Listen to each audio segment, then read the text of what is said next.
अस्सलामुअलैकुम। SMTV global के साथ मैं हूं आमना अनफाल। सबसे पहले न्यूज़ हेडलाइंस।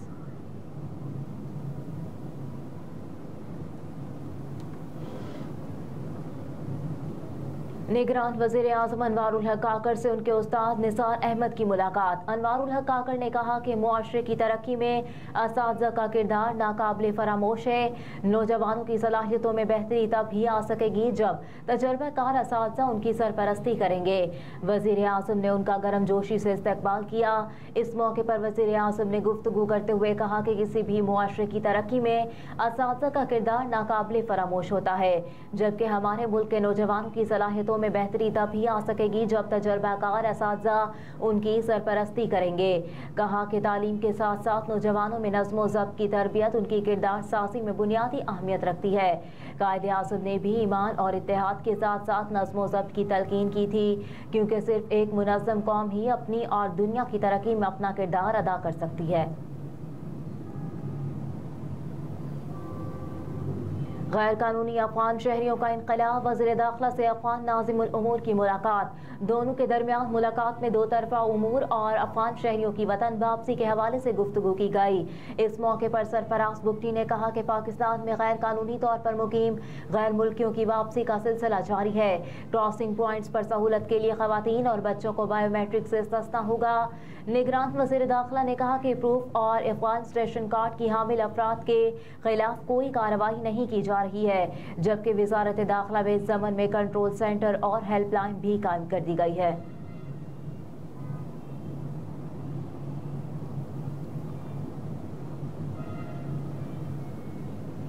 जेल हुकाम ने डॉक्टर फैसल सुल्तान को इमरान खान से मुलाकात से रोक दिया। बैरिस्टर उमर नियाजी, बैरिस्टर नईम पंजोथा और हामिद खान को मुलाकात की इजाज़त दी गई।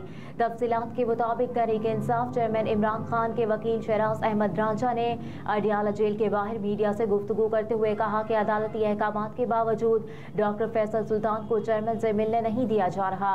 डॉक्टर फैसल सुल्तान को अडियाला जेल के गेट पर रोका गया। डॉक्टर फैसल सुल्तान की मुलाकात के हवाले से अदालती अहकाम भी मौजूद हैं। वकील शहराज अहमद रांझा ने कहा कि फैसल सुल्तान ने जेल भी चेयरमैन PTI इमरान खान का तिब्बी मुआयना भी करना था। अदालती अहकाम की कॉपी जेल इंतजामिया को भी मौसूल करवाई गई। जेल इंतजामिया ने डॉक्टर फैसल सुल्तान की मुलाकात करवाने से इनकारी है।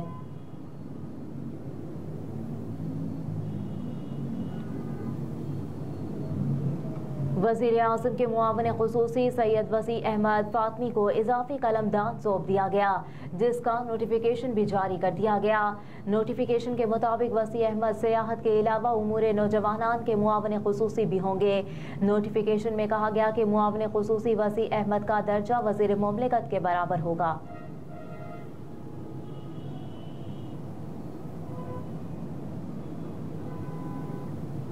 इलेक्शन कमीशन हुकाम की सदर पाकिस्तान से मुलाकात तय। इलेक्शन कमीशन हुकाम की सदर मुमलिकत आरिफ अलवी से मुलाकात तय हो गई।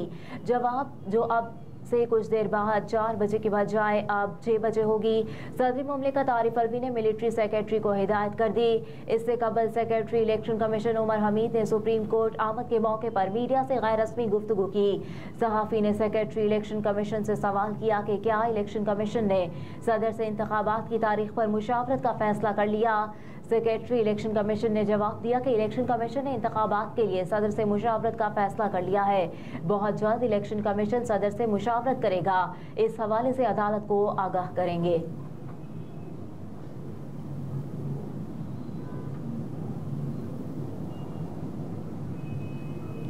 कतर में भारतीय जासूसों का पकड़ा जाना दीगर ममालिक में नेटवर्क मौजूदगी का सबूत है। सहाफ़ियों को हफ्तावार ब्रीफिंग देते हुए तर्जुमान दफ्तर ख़ारजा मुमताज़ ज़हरा बलोच ने कहा कि पाकिस्तान ने कतर में भारतीय बहरिया के अफसरान को सजाए मौत की रिपोर्ट्स देखी हैं। ये भारतीय जासूसी और तकरीबकारी नेटवर्क के दीगर ममालिक, मशरिक़ वुस्ता और दीगर खित्तों में मौजूदगी की तस्दीक करता है। तर्जुमान दफ्तर ख़ारजा ने हफ्तावार ब्रीफिंग में कहा कि निगरान वज़ीर आज़म अनवारुल हक काकड़ ने फ़लस्तीनी सदर महमूद अब्बास अब्बास को टेलीफोन किया और यही मौक़िफ़ दोहराया कि इसराइल मकबूजा इलाके खाली करे और फ़लस्तीनियों को इंसानी बुनियादों पर इमदाद की फौरी फराहमी यकीनी बनाई जाए।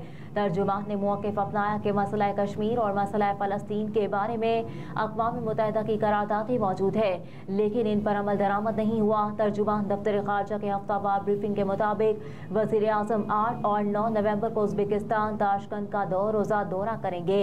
अनवारुल हक काकड़ इक़्तिसादी ताउन तंजीम के समिट में शिरकत करेंगे। तहरीक इंसाफ कारकुनान रिहाई के बाद फिर गिरफ्तार, नामालूम मकाम पर मुंतकिल कर दिया गया। गिरफ्तार होने वाले कारकुनान को पंजाब पुलिस ने नामालूम मकामात पर मुंतकिल किया। तफसीलात के मुताबिक ज़राए ने कहा कि कारकुनान को इंसदाद दहशतगर्दी अदालत नंबर 1 के अहकामात पर रिहा किया गया। PTI कारकुनान पर 9 मई के पुरतशद्दुद मुजाहरों में मुलव्विस होने का इल्ज़ाम है। कारकुनान के खिलाफ थाना न्यू टाउन और थाना सिविल लाइन में मुकदमात दर्ज हैं। रिहाई पाने वालों में तबस्सुम अब्बासी, ख्वाजा मोहम्मद कासिम, आसिम फिदा और सैफुल्ला शामिल थे।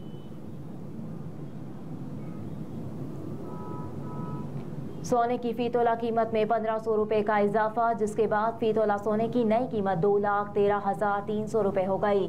तफसीलात के मुताबिक 10 ग्राम सोने की कीमत में 1,286 रुपये का इजाफा किया गया, जिसके बाद 10 ग्राम सोने की नई कीमत 1,82,870 रुपये हो गई। दूसरी जानिब आलमी सराफा बाजार में सोने की फी ऑन्स कीमत $9 के इजाफे से $2,005 हो गई है। आवाम को किस्तों पर स्मार्टफोन फराहम करने की हिदायत। आम लोगों तक स्मार्टफोन्स पहुंचाने के लिए निगरान वज़ीर IT और टेलीकम्युनिकेशन डॉक्टर उमर सैफ ने अहम कदम उठा लिया। PTA के लिए पॉलिसी डायरेक्टिव जारी करने की हिदायत कर दी। तफसीलात के मुताबिक डॉक्टर उमर सैफ ने आला सतह इजलास से खिताब किया, जिसमें PTA, सेलुलर ऑपरेटर्स और GSMA ने शिरकत की। वज़ीर IT ने कहा कि सेलुलर ऑपरेटर्स, सरमायाकार कंपनियां, बैंक्स किस्तों पर स्मार्टफोन्स के पैकेजेस का ऐलान करें। आवाम को सहूलियात की फराहमी अव्वलीन तरजीह है और डिफॉल्टर्स के फ़ोन ब्लॉक किए जाएंगे। नादहिंदगान के लिए इससे अगला कदम सिम और बादअज़ा कौमी शनाख्ती कार्ड ब्लॉकिंग हो सकता है। कहा कि इस इक़दाम से नादहिंदगान की हौसला शिकनी और स्मार्टफोन्स के इस्तेमाल का तनासुब बढ़ेगा। तलब में इजाफे से मोबाइल फोन्स मैन्युफैक्चरर्स, इंडस्ट्री और मुल्की मईशत को फ़ायदा पहुँचेगा। दूर दराज के रिहायशी के हाथ में फ़ोन सेलुलर ऑपरेटर्स के लिए बिजनेस केसेस भी बनेंगे।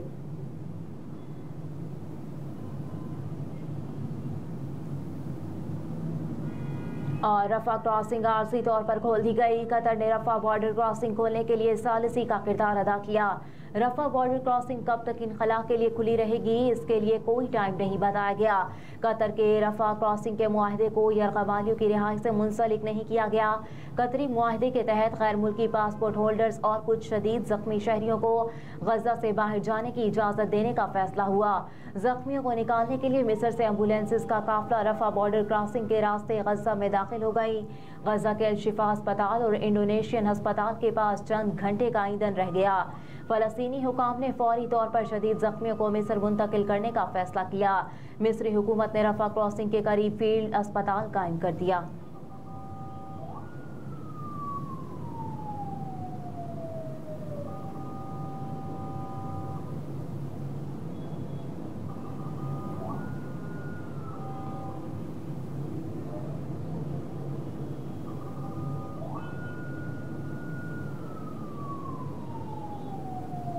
हेडलाइंस आपने मुलाहिजा की। न्यूज़ स्टूडियो से फिलवक्त इतना ही। आप देखते रहिए SMTV ग्लोबल।